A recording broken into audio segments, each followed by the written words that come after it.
Bismillah. Tumbang nasab Habib Kelan Ba'alwi. Ibarat terkena pukulan keras, maka langsung tumbang dan terkunang-kunang. Knockout.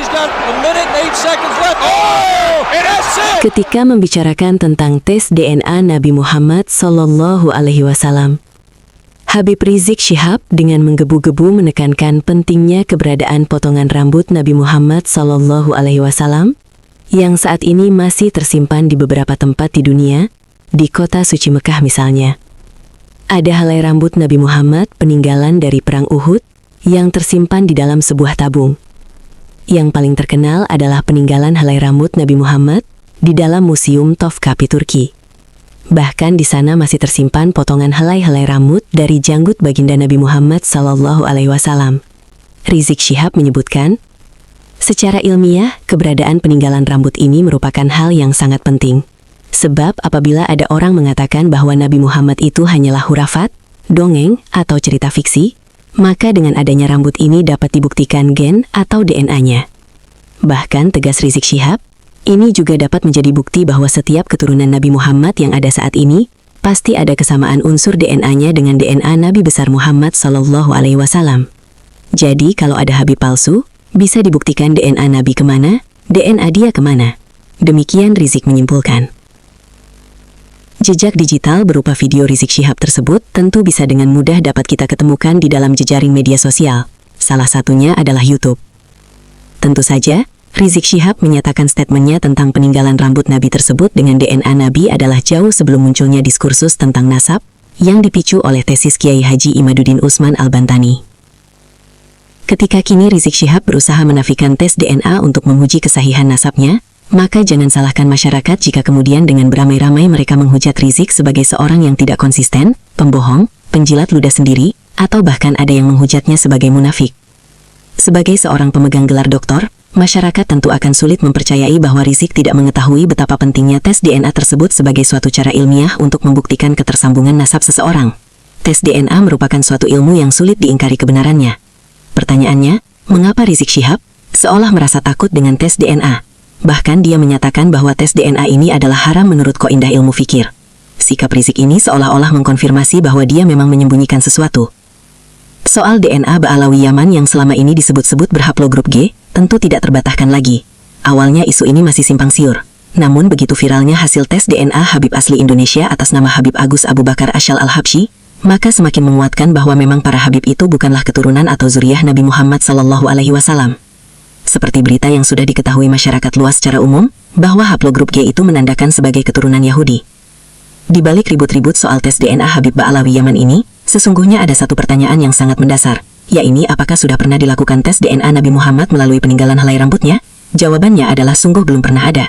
Mengapakah bisa demikian? Setidaknya ada dua alasan yang melatar belakangi mengapa tidak pernah dilakukan tes DNA Nabi melalui peninggalan rambutnya.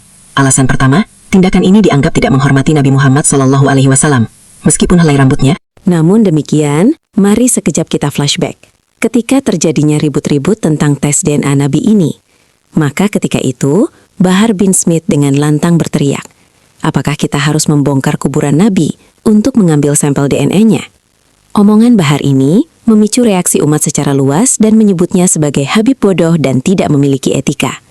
Alasan kedua adalah, menurut para pakar genetika, DNA itu walaupun bertahan lama, namun pada akhirnya juga akan rusak. Menurut salah seorang pakar bernama Mike Bruce dan timnya dari Murdoch University, dikatakan bahwa tinggalan artefak organ tubuh dapat memberikan informasi DNA yang belum rusak hanya sekitar 12,5%.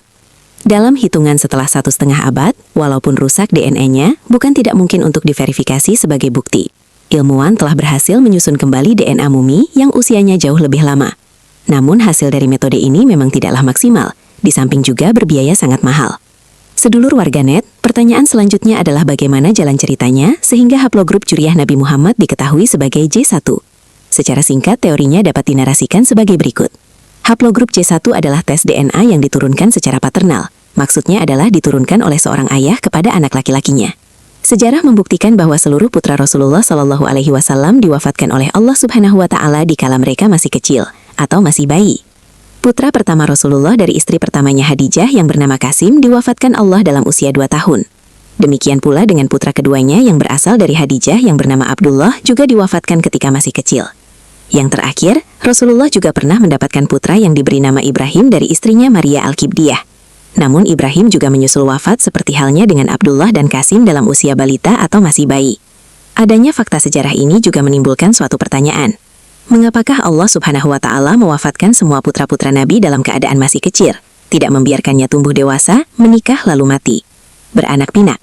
Sesungguhnya ini adalah salah satu cara Allah untuk memutuskan mata rantai kenabian terakhir pada diri baginda Rasulullah Muhammad SAW. Apabila Allah berkehendak menghidupkan putra-putra Nabi itu hingga dewasa lalu beranak pinak, maka mereka akan menjadi objek pemujaan dan pengkultusan individu bagi seluruh umat manusia, khususnya umat Islam. Sedulur warganet tentu dapat melihat realitas bagaimana para habaib itu dipuja-puja, atau mereka sendiri menempatkan klannya sebagai klan yang dipuja-puja dan dikultus individukan. Padahal berdasarkan bukti-bukti ilmiah yang ada, mulai dari ilmu nasab dan sejarah, filologi dan ilmu genetika, mereka sama sekali tidak terkonfirmasi sebagai juriyah Nabi Muhammad. Persoalannya kemudian adalah karena seluruh putra-putra Nabi Muhammad diwafatkan saat mereka masih kecil, maka sejatinya tak ada seorang pun di penjuru bumi ini yang mewarisi tes DNA Nabi Muhammad. Tidak juga putri terkasihnya Fatimah Az-Zahra, ibunda dari Sayyidina Hasan dan Hussein. Kedua cucu Nabi ini sama sekali tidak mewarisi DNA dari tubuh mulia kakeknya Nabi besar Muhammad SAW. Kembali kepada pertanyaan tadi, bagaimanakah jalan ceritanya sehingga keturunan atau juriyah Nabi Muhammad diketahui berhaplub C1?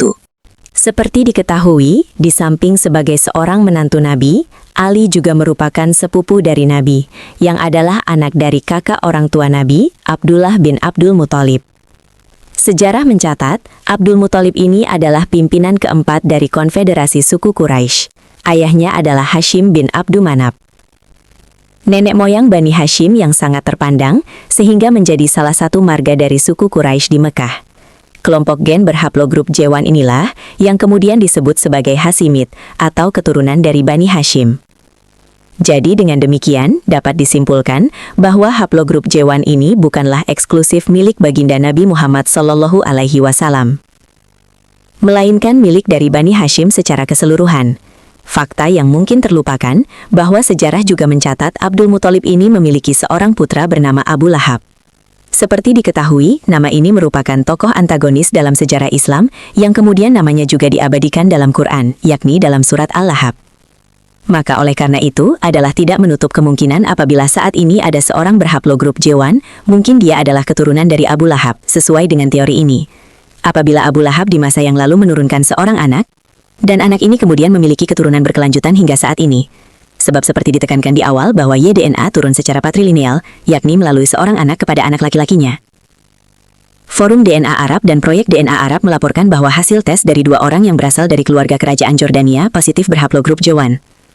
Berawal dari proyek inilah, maka kemudian ditentukan bahwa seluruh klan Hashimid adalah berhaplogrup J1, termasuk baginda Nabi Muhammad, dan seluruh keturunannya. Lantas bagaimana dengan Rizik Syihab dengan seluruh klan Ba'alawi Yaman? Kuat dugaan mereka takut melakukan tes DNA adalah karena telah tersebarnya informasi dan telah terkonfirmasinya bahwa klan Ba'alawi adalah berhaplogrup G. Dengan demikian, secara genealogi, Rizik Syihab dan klan Ba'alawi telah gagal membuktikan bahwa mereka adalah juriyah atau keturunan Nabi besar Muhammad. Semoga narasi singkat ini bermanfaat bagi sedulur warganet semuanya. Perlu digarisbawahi bahwa metodologi tes DNA ini sudah memberikan kemanfaatan yang sangat besar dalam kehidupan manusia, terutama sekali adalah dalam kaitan pembuktian dengan kasus-kasus kejahatan besar seperti pembunuhan, pencurian maupun kecelakaan lalu lintas. Yang terpenting, tes DNA ini merupakan satu-satunya metodologi ilmiah yang dapat digunakan untuk membuktikan keterkaitan hubungan keturunan atau hubungan nasab. Bagaimanakah dengan kasus klan Ba'alawi Yaman yang hingga sejauh ini secara ilmiah nasabnya sulit sekali untuk diyakini sebagai terkonfirmasi tersambung kepada baginda Nabi Muhammad SAW? Marilah kita bercermin kepada Nabi Muhammad. Beliau adalah pribadi agung yang terkenal dengan kejujurannya sehingga dijuluki sebagai Al-Amin. Oleh karena itu, bagi siapa saja yang mengklaim dirinya sebagai juriyah Nabi Muhammad, maka alangkah baiknya jika klaim tersebut dibuktikan dengan sikap kejujuran pula. Terima kasih telah turut membangun, menjaga dan merawat channel ini dengan menekan tombol like dan subscribe.